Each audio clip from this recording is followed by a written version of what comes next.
Hi, I'm Tony. Hi, I'm Julie. Nice to meet you. My pleasure. And we're here at, what is this called again? We're at the Beacon. Beacon, that's So right. the space that we're in right now is called Coordinated Access. And this has been in place here at the Beacon since 2014, and it's really part of the whole citywide effort with the Way Home Initiative. I see. So in these offices is where we'll have staff that perform housing assessments Oh, I see. for individuals that will come to the Beacon for that service. Do you do, so Search does a similar job, right? You both do the same Yes, thing? so there are Okay. employees here from Search I here see. at the Beacon that are doing that work, and then we have a staff person of the Beacon that's also doing that work. The Beacon is really a natural place of engagement for these individuals. It's Yeah. been around since 2007, and we're pretty much in the heart of downtown Houston right now. So we've been serving the homeless since, well, for 10 years now. And so it became a natural place for us to be able to reach out to them and connect them to this piece. So you assess them for housing. Is there anything else that you do here? Yes, I can show you around. Okay, If you want to alright. look around. Sure, okay. sure, yeah, I would So, like hello.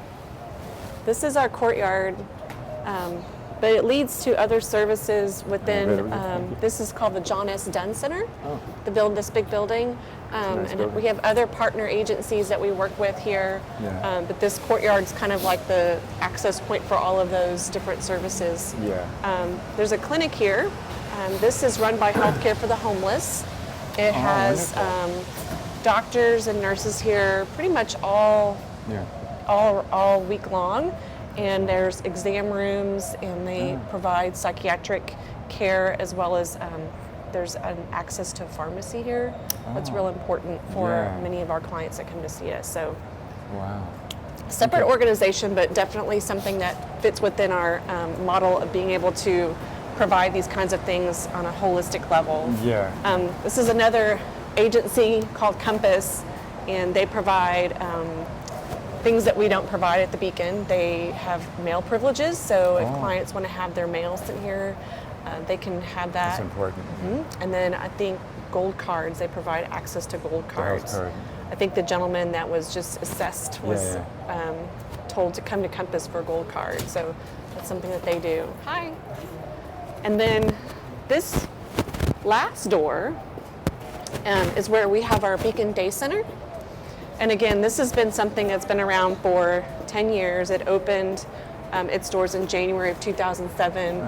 It was a mission of Christ Church Cathedral, which is just across the street, one of the oldest churches in downtown Houston. And we really wanted to be able to serve the homeless in a way. Whoops, there she is. Thank you. Oh, wow. Big Yeah. area. Right on time. Well, thank you. I don't even wait. So we really wanted. They all got together at the cathedral and said, how can we serve downtown's homeless population? Yeah. What can we provide? So in 2007, they opened the doors to this day center, and it not only provides a hot meal at 11 o'clock each operating day. Today we're not actually open. We're open Thursdays through Mondays. Oh, okay. So Tuesday, Wednesday, the day center's not. But as you can see, the other agencies still have access to those. But the day center is Thursday through Monday. We provide a hot meal at 11 o'clock. We also have a shower area. So we have shower cabins and a laundry space. So we provide full service laundry. When people come to the Beacon, they can get their clothes washed by giving us all their clothing. We'll provide them with a laundry bag, and we'll wash and dry and fold the laundry. Yeah. Oh, So that's been nice. really a nice thing for us to be able to provide. And then just before we walk into that space, I'll point out that the intake desk here, you'll see our logo on that glass over there. That's where the clients enter each morning at 7 o'clock. Our gates unlock, and then they come through this intake desk and they let us know what services they're here for. Yeah. If they're here to see the clinic, if they're here to get a housing assessment or check on their housing assessment, if they want to have lunch, if they want to have their laundry done. So they're kind of like letting us know everything they want to have when they get here. I see. We provide them with a badge with their name on it, so we can address everybody by name. Yeah. Our mission is to provide these services with dignity and respect. So we're very much wanting to connect with everybody once they come in the door. Yoga. Yeah, we have yoga classes here. There are a lot of really neat ancillary programs that are done by volunteers. So the yoga class is a great example of that.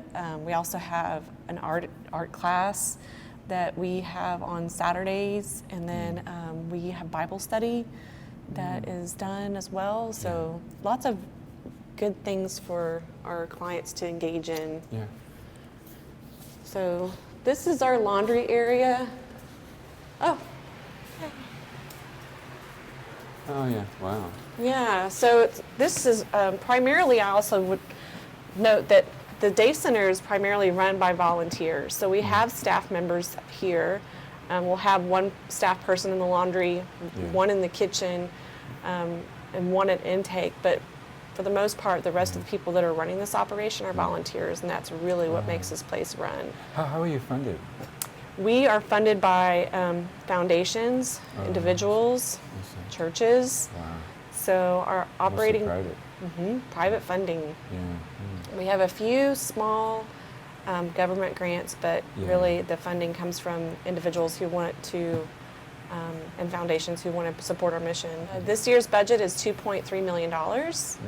So what you see here in this day center space is just one of our programs. I mentioned all the others that were along the sidewalk that were not part of the beacon. But there are some programs of the beacon that you won't see today. There's a legal services program called Beacon Law, and they do specific legal activities for the homeless. ID restoration is a big one.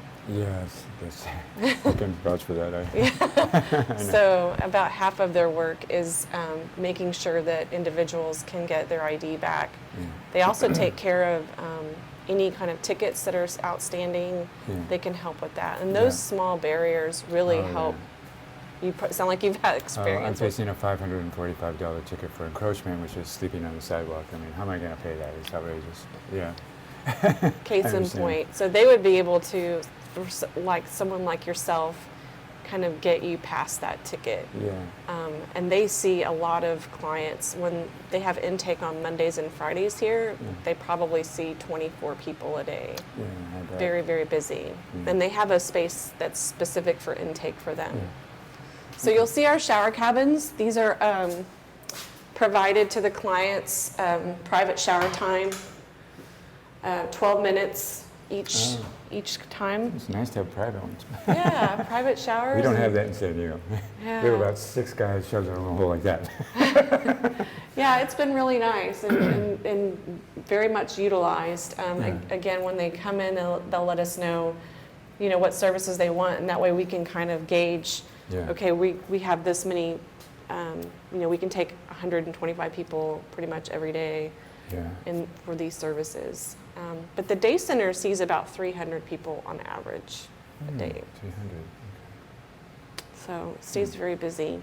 So you'll see the laundry bag. They have a really great system for tracking laundry. So we ask everybody's name when they come up, and we write down their laundry bag number. So don't lose laundry. Don't lose the laundry, right? So we get it washed and then dried, and then volunteers will fold it, and then we call everybody again by name so that they can come pick up their laundry here. If they want to wash what they're wearing, we have scrubs. So you can actually wash the clothes on your back. Isn't that nice? Yeah, that's good. So, because sometimes that's all you have. Right, yeah. Sometimes people will come in and say, I just want to wash what I'm wearing. And thankfully, we have scrubs. That's a great idea. We should adopt that. And those scrubs are, I'll tell you, we don't buy a lot of those because we don't have a large, scrub budget. But we have a lot of volunteers that will bring them and donate them. Same for the towels. It's been really nice to have them see the needs. It gets very busy early in the mornings when we have operating days. And I mentioned that we have options for food, so we'll have different entrees available. Nice. Volunteers serve the clients. We also make a lot of things from scratch. So we don't really believe in buying frozen food items. Industrial kind of food. Right. The dressings are made from scratch. Our bread is often made from scratch.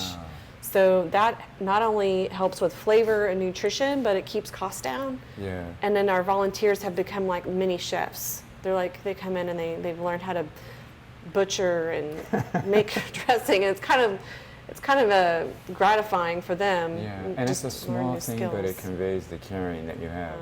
Have honed our efforts around getting folks engaged in what we call next step services, whether it be a housing assessment or that legal support. Yeah. We're just trying to help folks get to a better spot. It's an incredible place. Well, thank you for coming. I appreciate it. Okay.